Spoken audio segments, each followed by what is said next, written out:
जय हिंद दोस्तों। आज की इस वीडियो में हम बात करेंगे कि यूनियन बजट 2026-27 में केंद्रीय कर्मचारियों को या सरकारी कर्मचारियों को गवर्नमेंट की तरफ से क्या मिला है, या इस बजट में हमें कर्मचारियों के लिए क्या देखने को मिला है। वैसे मैं बात करूं यूनियन बजट 2026-27 के लिए, तो केंद्रीय कर्मचारियों के लिए कुछ खास नहीं मिला है, लेकिन फिर भी हम बात करें तो जितने सेंटर के जो कर्मचारी हैं उनके लिए कुछ एक चीजें मिले हैं। उनमें सबसे पहली चीज मैं आपको बता देता हूं कि स्वास्थ्य सुविधाओं को लेकर के यानी गवर्नमेंट की तरफ से क्या है कि बजट में बढ़ोतरी की गई है। ठीक है, तो यहाँ पर आप देख सकते हो कि central government health scheme CGHS और पेंशनर के लिए लाभ, इसमें देखो सीजीएचएस और पेंशनर के अन्य रिटायरमेंट बेनिफिट्स के लिए आवंटन बढ़ाकर 8,697.86 करोड़ कर दिया गया है।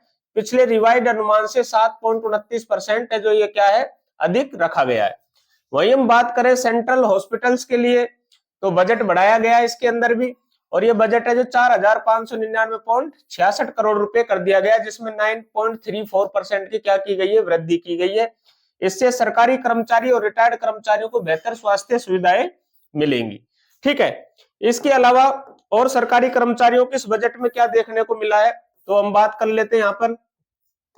तो इसके अलावा जो यानी प्रशिक्षण और क्षमता निर्माण, ठीक है, यानी ट्रेनिंग के लिए और इफिशियंसी के लिए आप लोगों को क्या मिला, सरकारी कर्मचारियों बाबुओं के प्रशिक्षण और इंफ्रास्ट्रक्चर के लिए 299 करोड़ रुपए का क्या दिया है, प्रावधान किया गया है। इससे देश विदेश में ट्रेनिंग बढ़ेगी और एडमिनिस्ट्रेटिव सुधार किए जाएंगे। ठीक है, इसके अलावा और इसके अंदर क्या देखने को मिला, तो यहाँ आपको देखने को मिला 8वें वेतन आयोग पर स्थिति। बजट में कोई अपडेट या संकेत यानी कि नहीं दिया गया है। आयोग पहले से गठित है और इसकी सिफारिशें 18 महीने में आने वाली है। संभावित प्रभाव 2028 से है।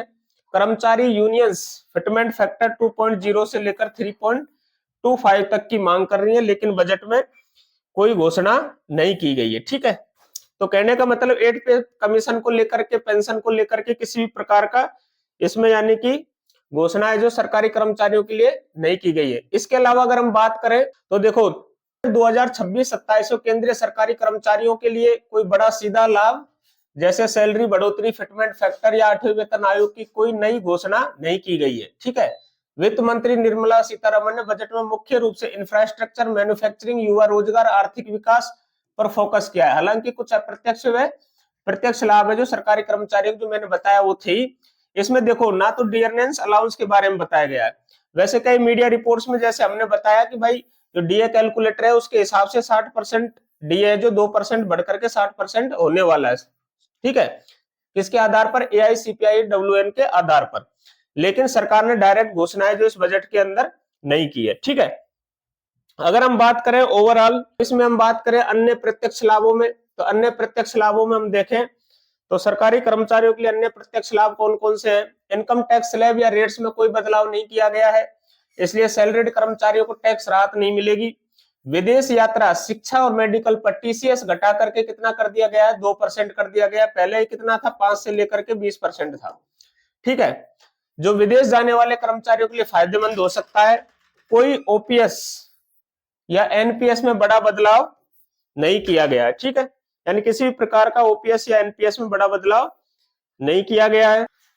कुल मिलाकर बजट 2026-27 कर्मचारियों के लिए स्टेटस क्वो वाला रहा है। कोई बड़ा वेतन हाइक या नया बेनिफिट नहीं है, लेकिन स्वास्थ्य और डीए में सुधार से कुछ राहत मिली है। 8वें वेतन आयोग की असली खुशखबरी आने वाले सालों में मिल सकती है। कहने का मतलब बजट 2026-27 से जो सरकारी कर्मचारियों के लिए क्या रहा है, एक निराशाजनक रहा है। किसी प्रकार की कोई खुशखबरी सरकारी कर्मचारियों के लिए देखने को नहीं मिली है। ठीक है, तो के माध्यम से आप लोगों को क्लियर हो गया होगा कि बजट 2026-27 जो कर्मचारियों के लिए या निराशाजनक रहा है, तो ना ही किसी प्रकार के कोई यानी 8th पे कमीशन या पेंशन को लेकर के इसमें किसी विशेष प्रकार की घोषणाएं जो सरकार द्वारा की गई है।